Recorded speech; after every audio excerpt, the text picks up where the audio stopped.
रोज रोज आपण बातम्यांविषयी बोलतोच, पण आज एका व्यक्तीविषयी बोलूया. ही व्यक्ती आहे रायबरेलीची. हे 70 वर्षांचे आहेत. जर शिक्षणाचा ध्यास असेल तर age is just a number. हे या व्यक्तीविषयी लागू होतं. त्यांचं नाव आहे राजाराम मौर्य. राजाराम मौर्य रायबरेलीचे राहणारे 70 वर्षांचे, पण त्यांना शिक्षण घ्यायची खूप हौस होती. इतकी हौस किंवा इतकी ओढ, आणि ती ओढ कशासाठी, तर आपले जे पूर्वीपासून चालत आलेले सम्राट आहेत किंवा आपला जो ऐतिहासिक ठेवा आहे, आपले जे शिलालेख आहेत, ते त्यांना वाचायची प्रचंड इच्छा झालेली होती. ते त्यांना समजून घेण्याची प्रचंड इच्छा झालेली होती. पण त्याकरता त्यांना शिकावं लागणार होतं पाली. या 70 वर्षाच्या तरुण तडफदार युवकानं काय करावं? खरोखर आपण त्यांना तरुण तडफदार युवकच म्हटलं पाहिजे, कारण त्यांनी age is just a number हे अगदी डोक्यात फिट केलेलं होतं. म्हणून त्यांनी पुन्हा एकदा शाळेत ॲडमिशन घेतली आणि पाली भाषेमध्ये त्यांनी त्यांचं शिक्षण म्हणजे शैक्षणिक त्यांचा प्रवास सुरू केला आणि ते पूर्ण सुद्धा केलं. याची त्यांना डिग्री मिळालेली आहे. म्हणजे पाली भाषेत शिक्षण पूर्ण करण्याची डिग्री त्यांना मिळालेली आहे आणि ही खरोखर कौतुकाची गोष्ट आहे. बरं, फक्त हे जे शिक्षण आणि शिक्षणावरचं प्रेम आहे ते त्यांनी स्वतःपुरतं ठेवलं का? असं नाही. आपण थोडंसं त्यांच्या घराविषयी सुद्धा जाणून घेऊया. त्यांनी त्यांच्या पत्नीला सुद्धा शिकवलं. त्यांची बायको आणि मुलांना दोघांनाही त्यांनी चांगलं शिक्षण दिलेलं आहे. त्यांना 3 मुली आहेत. त्याच्यातली जी मोठी मुलगी आहे तिचं नाव आहे आरती. ती कानपूरच्या एका गावामध्ये मुख्याध्यापक म्हणून काम करते. त्यांची दुसरी मुलगी आहे, तिचं नाव आहे मीनाक्षी. ती केंद्रीय विद्यालयामध्ये प्राध्यापक म्हणून काम करते. आणि त्यांची तिसरी मुलगी आहे, तिचं नाव आहे बीनू.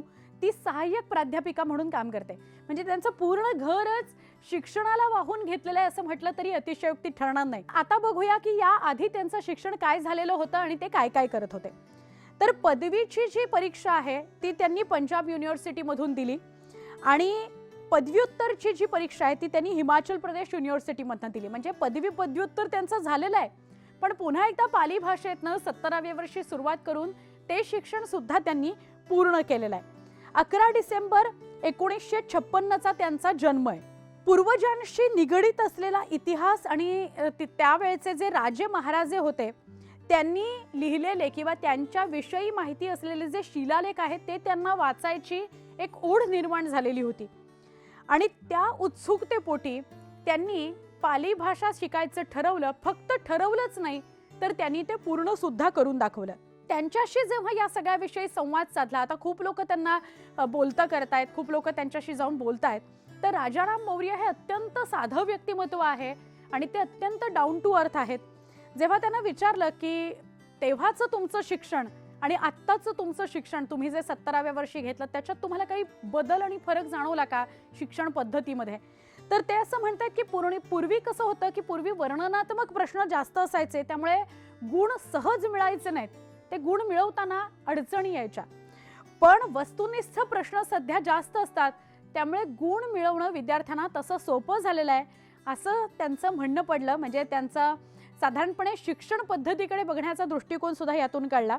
जर शिक्षणाची आस असेल तर वय, जात, परिस्थिती आड येत नाही हेच त्यांनी दाखवून दिलं आणि त्यांना हेच अत्यंत साधेपणाने त्यांच्या कृतीतून दाखवून द्यायचं होतं आणि तेच लोकांपर्यंत पोहोचलंय सुद्धा. वयाच्या आयुष्याच्या कोणत्याही टप्प्यावर तुम्ही नवी सुरुवात करू शकता हे राजाराम मौर्य यांनी आपल्या सगळ्यांपर्यंत दाखवून दिलंय. आज सोशल मीडियावर आणि सगळ्याच माध्यमांमध्ये राजाराम मौर्य या 70 वर्षाच्या तरुणाची जोरदार चर्चा होते. मौर्य यांच्याविषयी तुम्ही अधिक काही जाणत असाल आम्हाला कमेंटमध्ये लिहून नक्की सांगा.